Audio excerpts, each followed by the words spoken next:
roster. You know, like it's the same players, but it's a very different group of humans. Like you grow throughout a season like that, and now this year you have players that maybe see the game differently or their mindset's different. Like you're always going to be a bit different as a player and as a human once you've won 2 international titles. And the other players in the tournament Yeah, around the world also change, right? Exactly, yeah. And I think a lot of other teams have gotten way stronger. And I've seen a lot of like pointing fingers after the losses. I was gonna ask you actually, like how. Well, I mean, I was there, but I wanted you to explain from your perspective, you know, how you thought Boaster felt and what you observed, and everyone saw the press conference, right? But like, yeah, just explain to us how disappointed Boaster was. Yeah, I mean, Jake is someone that like puts his heart and soul into the team, into the competition, and in wanting to win tournaments. And I think that when you go out in such an embarrassing way, especially after like, you know, scrims had been going pretty well. We had just come off a trophy for the first time in 9 months. And I think for him, he saw us making Mercedes-Benz Arena, playing in front of 18,000 Chinese fans, having this like great experience and great time here in China, because he's been waiting so long to come here and compete in front of the fans who were amazing. I know that we only got to play in front of them twice and there were only 300 of them, but they were amazing.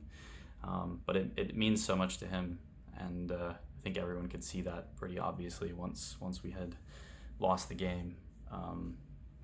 And I just hope that people see that reaction as like someone that's gonna absolutely grind their ass off over the coming like weeks and months to make sure that both Split 2 and Champions go in a way that our fans can be proud of us. Because I think right now, obviously we won the trophy in Europe, and that was like a big step for us because we've actually never won a trophy on European soil. But that doesn't like counterbalance the fact that this was a pretty big failure in terms of how we performed, and Jake puts a lot of that pressure on himself. So when we have such a big failure, it affects him in a really deep way. And yeah, I mean, that whole night he was pretty dejected, and I think it took him at least 24 hours to kind of deal with it and process it and realize kind of how to move on and how to take those next steps. So yeah. And there was also a pretty intense debrief straight after we came back from the venue, back to the hotel room, back to the prac room, and an hour and a half long or something. Can you just, like, a lot was said, but just really quickly summarize, you know, dot points, what was said and how this team is going to move forward looking into International Split 2 and Champions? Yeah. So I think a lot of the problems that we spoke about in the debrief kind of stem from the fact that teams in esports normally aren't together this long, like the same group of 5 players and staff. And obviously the head coach changed, but I think that the players really know how to get under each other's skin. They really know how to like annoy each other and bug each other. And I think that ultimately, like when you're just like making jokes all the time and like the atmosphere is good, it's nice. But I think we've almost gotten like too friendly in some ways, to where you're now feeling comfortable saying things that if this was a player that joined 3 months ago, you wouldn't say that kind of stuff to them. And I think that the feedback loops need to be improved between the players and the coaching staff and between each other. And so yeah, that's something that I think we're going to focus on, because I think that when you have, you know, like everyone in our team has won multiple international titles, which you can't say that about any other team in the world. And so people tend to think that they're right, you know, when you have that CV.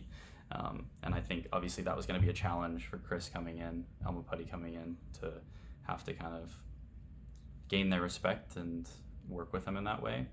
And I think that largely he has, but I think that there's still room to grow and room for the collaboration to be better between everyone in the team.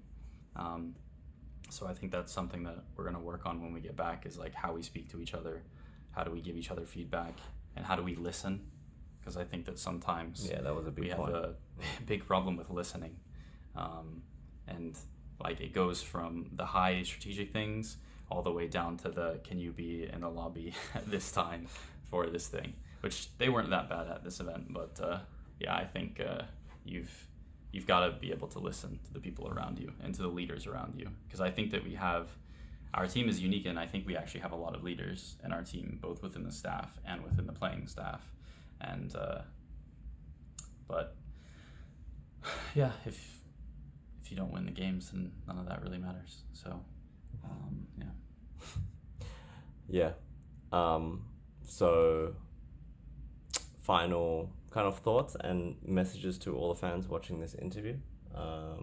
Any hopeful words?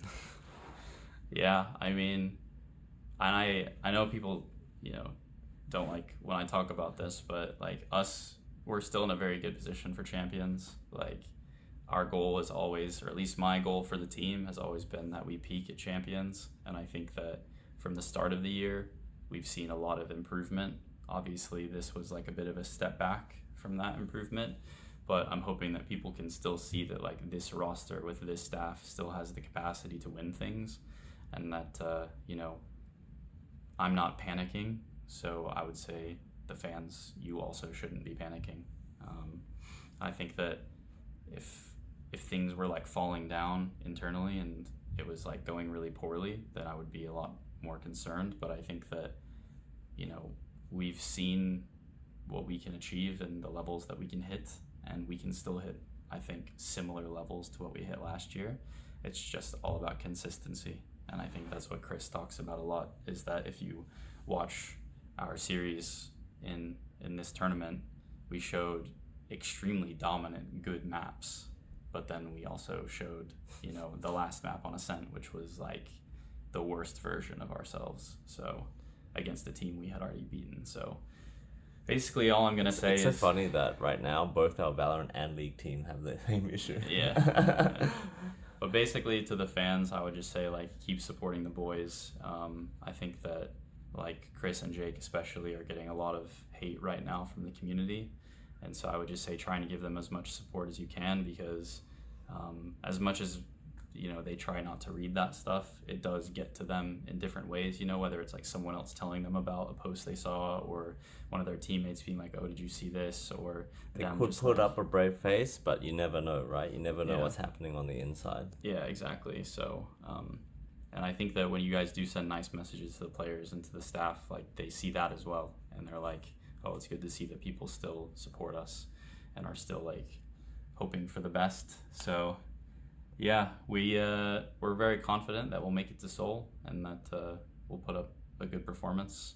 I also think that the fact that I'm pretty sure, I'm not totally sure, but I think you don't get a bye in Champions for the seeding. So I think we'll have like a group stage to kind of warm into the tournament, because obviously here it was like we played a bunch of teams that had played 3 best of 3s, some of them, and then immediately came and played us. So I think it'll be nice for our team to be able to like warm into a tournament, because if you guys remember EMEA, right, like we played 5 games in a row and then we peaked at the